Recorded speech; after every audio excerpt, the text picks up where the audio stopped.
Selamat pagi, apa kabar semuanya para penonton? Hari ini kita akan bahas tentang bagaimana sih suatu fenomena dalam proses pengambilan kebijakan politik luar negeri. Nah, pada dasarnya proses pengambilan kebijakan luar negeri adalah proses rumit yang kemudian melibatkan banyak aktor dan multi kepentingan. Hal ini kemudian sangat berpengaruh terhadap hasil proses pengambilan kebijakan luar negeri yang menjadi aksi, yang menjadi nilai, yang kemudian menjadi representasi bagi suatu negara tertentu. Secara definisi, kebijakan luar negeri adalah sebuah fenomena di mana yang aksi tersebut adalah nilai, prinsip, strategi yang diimplementasikan oleh suatu negara untuk mencapai kepentingan nasionalnya di level eksternal. Nah, kenapa kemudian ini penting? Karena kebijakan politik luar negeri ini adalah merupakan aksi untuk mengevaluasi, untuk mencari, kemudian untuk menemukan semua hal-hal penting yang berhubungan dengan kepentingan negara tersebut. Nah, tentunya ketika kita bicara tentang bagaimana proses pengambilan kebijakan politik luar negeri adalah fenomena di mana tidak dalam keadaan yang dicetuskan begitu saja. Ada banyak faktor yang kemudian berpengaruh terhadap hal ini. Makanya sebagian orang menyatakan bahwa ketika kita bicara tentang kebijakan politik luar negeri, karena dia bicara attitude, dia bicara aksi, maka dia masuk dalam sebuah action theory. Dalam fenomena lain, ketika kita bicara dalam studi hubungan internasional, maka politik luar negeri atau kebijakan politik luar negeri itu masuk dalam kajian theoretical disiplin. Yang penting juga adalah maka Robert Putnam kemudian mencetuskan sebuah teori yang dinamakan dengan two-level game. Nah, kalau kita bicara tentang foreign policy analysis yang kemudian kita sandingkan dengan faktor-faktor yang berpengaruh terhadap proses pengambilan kebijakan luar negeri, maka ada banyak variabel yang sangat berpengaruh di sana. Di antaranya misalkan di situ ada faktor eksternal, internal, kemudian proses decision making, kemudian elit politik, kemudian ada output, kemudian ada outcome. Nah, inilah kemudian yang berpengaruh terhadap proses pengambilan kebijakan luar negeri. Nah, dari semua faktor tadi ada fenomena namanya feedback. Feedback ini adalah merupakan evaluasi atau hal yang ditanggapi oleh atau respon yang ditanggapi oleh negara lain terhadap suatu kebijakan tertentu. Biasanya kebijakan luar negeri adalah sebuah testimoni. Ada juga yang menyatakan kebijakan luar negeri adalah sebuah doktrin. Bahkan Karl Levi-Holstein juga menyatakan bahwa kebijakan luar negeri itu adalah fenomena yang memang membuat seorang decision maker itu menjadi gila. Gila dalam arti bahwa karena tidak rasional memikirkan semua hal yang berhubungan dengan kepentingan negara, sehingga apapun ditempuh oleh suatu negara untuk mencapai apa yang dia inginkan. Nah, berhubungan dengan hal tadi, ketika kita bicara tentang faktor dominan atau faktor determinan dalam foreign policy analysis, nah kita bicara tentang dua faktor tadi, yaitu pertama faktor eksternal. Faktor eksternal adalah faktor yang cukup berpengaruh terhadap proses pengambilan kebijakan luar negeri. Jadi ini tidak bisa dipisahkan dalam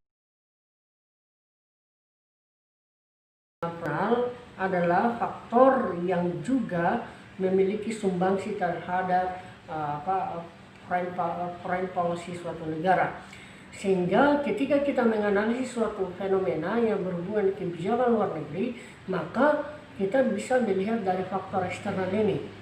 Nah, faktor eksternal yang dimaksud apa saja? Misalkan banyak faktor sebenarnya. Di antaranya misalkan kondisi keamanan global, stabilitas global, kemudian struktur globalisasi, kemudian kondisi ekonomi global, kemudian opini publik, kemudian orientasi politik luar negeri negara lain, kemudian media. Itu adalah beberapa hal yang kemudian berpengaruh terhadap proses pengambilan kebijakan luar negeri yang levelnya eksternal. Selain itu, ketika kita mengajukan sebuah hipotesis atau sebuah asumsi yang berhubungan dengan analisis kita terhadap suatu kebijakan luar negeri, bisa melihat dari faktor ini. Ini tergantung pola analisis sebuah argumentasi bahwa pengambilan kebijakan luar negeri Amerika terhadap Iran yang berhubungan dengan nuklir itu adalah fenomena eksternal. Artinya apa? Ketika Amerika mengambil kebijakan luar negeri yang berhubungan dengan upaya koersif dan konfrontasi dengan Iran, maka ini adalah fenomena eksternal. Bagaimana kita membuktikan? Hal ini bisa kita faktakan dari beberapa variabel yang kemudian akan berpengaruh di dalamnya. Di antaranya misalkan, Amerika barangkali berpikir bahwa kenapa kemudian dia terlibat di Iran? Karena mungkin mengganggu stabilitas global, karena Iran adalah negara yang membuat atau mengembangkan nuklir yang mengganggu stabilitas keamanan internasional. Konsekuensinya, apabila Iran terus berupaya mengembangkan nuklir ini tanpa terkendali, mungkin bisa menjadi senjata pemusnah massal dan itu akan mengancam perdamaian dunia. Sehingga Amerika sebagai sebuah negara yang mengutamakan demokrasi, kemudian mengutamakan perdamaian, berupaya untuk sekuat mungkin merayu banyak negara agar menghukum atau mengembargo Iran agar tidak mengembangkan nuklir tersebut. Di sisi lain mungkin misalkan berpengaruh juga terhadap karakter opini publik yang ada di negara. Berita-berita media internasional yang menyatakan bahwa Iran adalah negara yang dimaksud dengan poros setan, maka konsekuensi ini akan merubah mindset global masyarakat internasional bahwa Iran adalah negara yang akan membuat penderitaan global.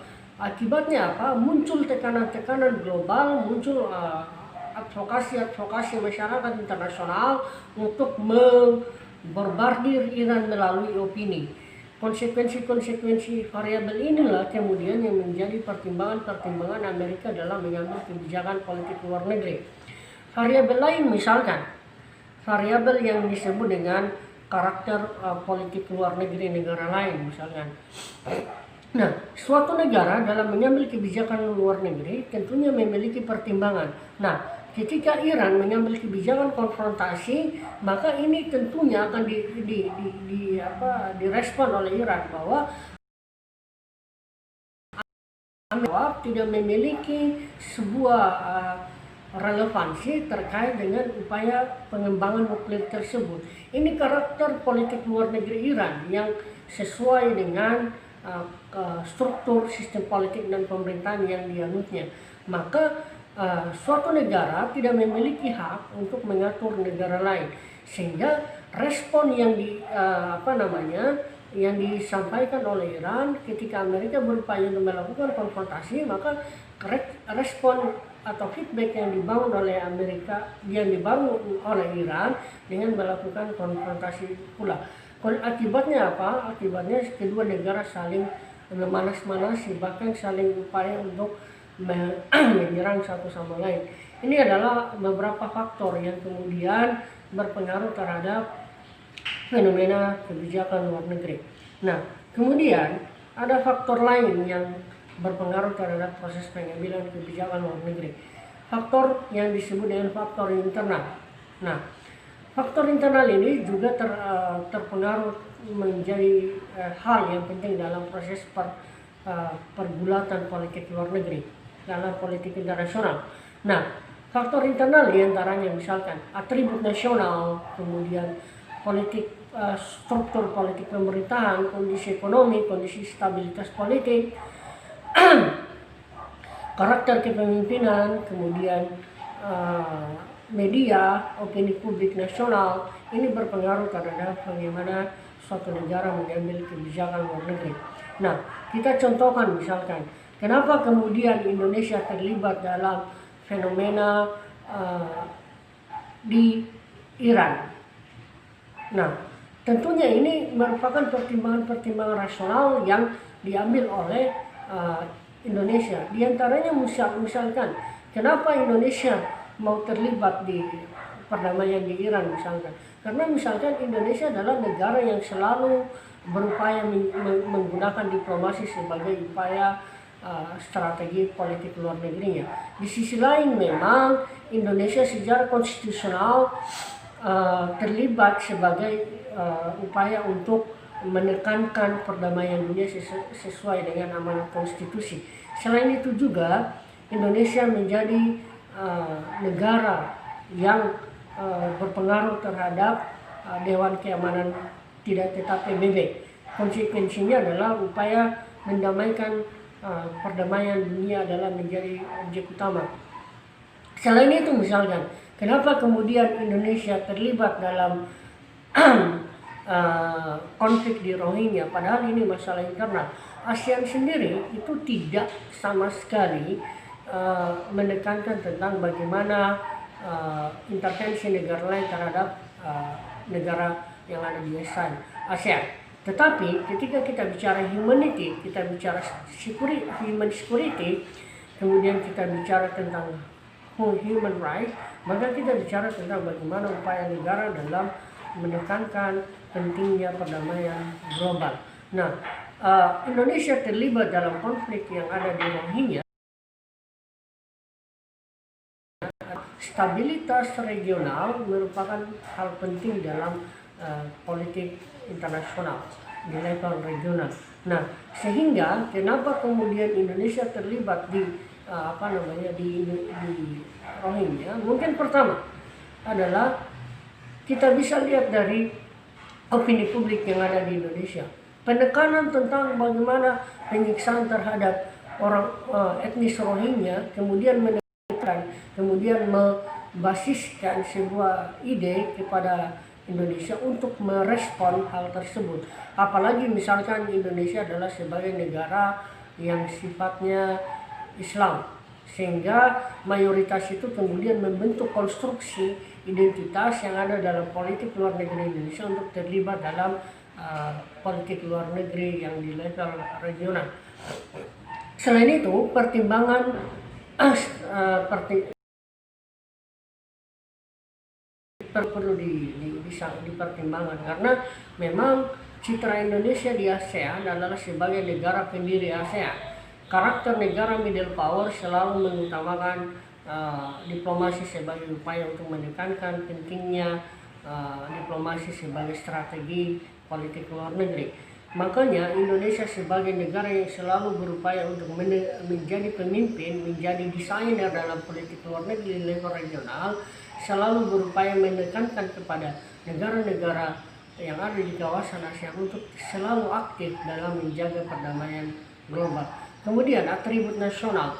Atribut nasional ini selalu kita bicara tentang bagaimana hal-hal yang berhubungan dengan negara tersebut. Misalnya secara konstitusional, secara operasional, Indonesia selalu mengutamakan pendekatan konstitutif dalam penekanan kebijakan luar negerinya. Salah satu faktor yang diantaranya adalah Indonesia memiliki undang-undang HAM yang itu berarti bahwa penekanan tentang bagaimana konflik yang ada di etnis Rohingya yang ada di Myanmar itu akan menambah atau akan menambah sulit penghargaan HAM di level ASEAN, sehingga Indonesia yang merasa bahwa kebebasan memeluk agama adalah sebuah hal yang penting sesuai dengan amanat konstitusi, pasal 29, kemudian ada undang-undang HAM, sehingga menekankan kepada Indonesia bahwa pentingnya menjaga stabilitas, kemudian menjaga pentingnya HAM agar antara negara yang satu dengan negara yang lain tidak saling berkonfrontasi. Kemudian faktor lain yang juga memungkinkan berpengaruh terhadap proses pengambilan kebijakan luar negeri itu adalah faktor pemerintahan, struktur pemerintahan. Nah, Indonesia adalah salah satu negara demokrasi terbesar di dunia.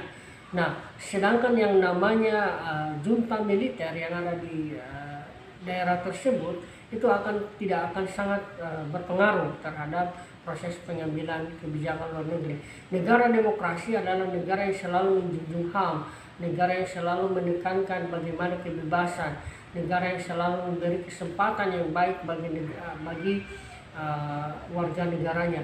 Hal ini kemudian yang barangkali memaksa Indonesia untuk terlibat, karena kita lihat di Indonesia adalah kebebasan warga negara dalam memeluk agama, kemudian kebebasan Indonesia warga negara dalam berpendapat, kebebasan mendapatkan hak ekonomi, pendidikan, sehingga inilah kemudian yang berpengaruh terhadap proses pengambilan kebijakan dan keterlibatan Indonesia di level regional. Nah, selain itu kita harus pahami juga bahwa ketika formulasi two level game ini kita sampaikan sebagai faktor yang berpengaruh terhadap kebijakan luar negeri, perlu ditekankan bahwa kebijakan luar negeri itu adalah sebuah representasi sebuah negara, sehingga ketika dia didesain, ketika dia diimplementasikan, hal tersebutlah menjadi upaya keterlibatan dan aksi suatu negara yang sebagai kontribusi dalam proses eksternal. Nah, secara teoritik kita harus pahami juga bahwa yang namanya kebijakan luar negeri itu berangkat dari fenomena politik karena ketika kita belajar tentang studi kebijakan luar negeri, misalnya kita harus memahami yang pertama faktor bahwa fenomena politik, diantaranya misalkan politik itu memiliki beberapa faktor, diantaranya adalah faktor negara, state, yang kedua kekuasaan, yang ketiga adalah kebijakan, yang ketiga adalah keputusan, yang keempat adalah kebijakan, yang kelima adalah attitude atau aksi. Nah,